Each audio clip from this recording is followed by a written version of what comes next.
এখান থেকে একটা সুন্দর জায়গা আছে যে শিমুলিয়ার ভিতরে যে মেঠো পথগুলা, এটা তার ভিতরে একটা। এই পাশে হচ্ছে তেওড়া করেছে, তারপর ধান, সব চারিদিকে বেশিরভাগ ধান সব। দেখা যাক এই রোডটা আসলে কোথায় গেছে। এরকম রোডে আসলে ঘুরতে কিন্তু ভালোই লাগে, তাই না? আর এই পাশে আবার গম করেছে, মানে এখানে এক প্রকার 3-4 রকমের চাষবাস করা হয়েছে, ধান, গম, তেওড়া। অনেক জায়গায় দেখা যাচ্ছে দূরে ভুট্টা লাগাইছে। সবাই কিন্তু মাঠে কাজ করছে, যেহেতু রোজার মাস সেহেতু মাঠে একটু মানুষ কম থাকবে।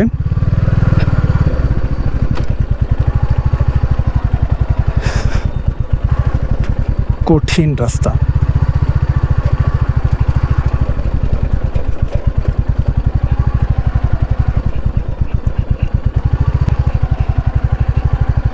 তো এরকম সুন্দর জায়গায় আসলে সময় কাটানো যেত, কিন্তু আসলে এখন সময় কাটানোর মতো সময় নাই।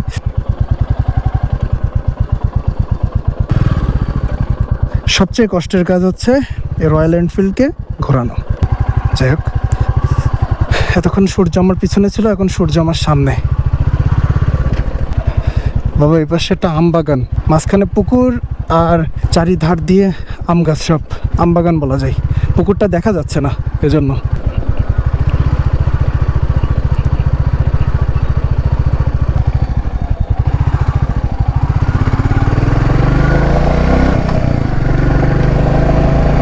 কিছুদিন আগে আসছিলাম, তখন কেবল ধানগুলো রোয়া শুরু করছিল।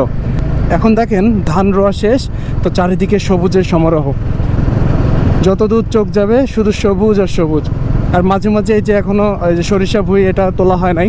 তারপর এই যে গম লাগাইছে, মানে এই সব বিষয় মিলে কিন্তু একটা অভাবনীয় সুন্দর প্রকৃতি সৃষ্টি করেছে এখানে।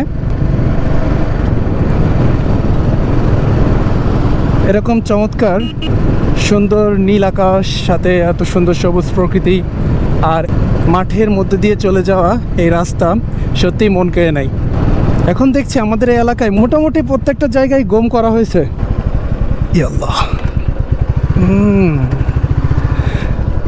রয়্যাল এনফিল্ড নিয়ে টার্ন নেওয়ার যে মজা ভাই, এটা আসলে অন্য কোনো গাড়িতে পাওয়া যায় না। এর মজা একটু ডিফারেন্ট পুরা। দেখেন প্রত্যেকটা বাইকের একটা আলাদা রকম সৌন্দর্য আছে, ভালো লাগা আছে, আলাদা রকম একটা অ্যাডজাস্টমেন্ট আছে।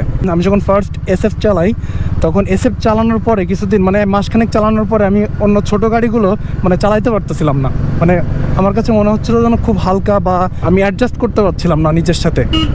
হ্যাঁ, এটা স্বাভাবিক।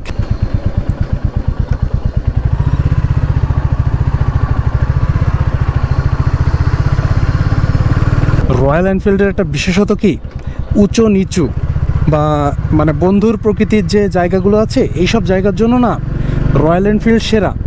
আর রয়্যাল এনফিল্ডকে বানানো হয়েছিল এরম জঙ্গলের রাস্তা, তারপর পাহাড় অঞ্চলের রাস্তায় চলাচল করার জন্য। তো সেটাকে মানুষ এখন ইমোশন বানায় ফেলছে। প্রতিটা বাইকই মানে চলাচলের জন্য বানানো জিনিস এখন মানুষের ইমোশন। এই যে একটা রেস্টুরেন্ট, মানে বানাতে বানাতে আর বানায় নাই, এই যে এইভাবেই আছে।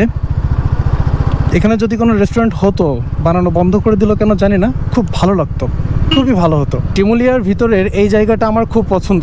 এখানে একটা মসজিদ আছে, আর এই কিছু নারকেল গাছের কারণে এই দূরের থেকে এই জায়গাটা খুব সুন্দর লাগে দেখতে, মানে মন কেড়ে নেওয়ার মতো সৌন্দর্য আর কি।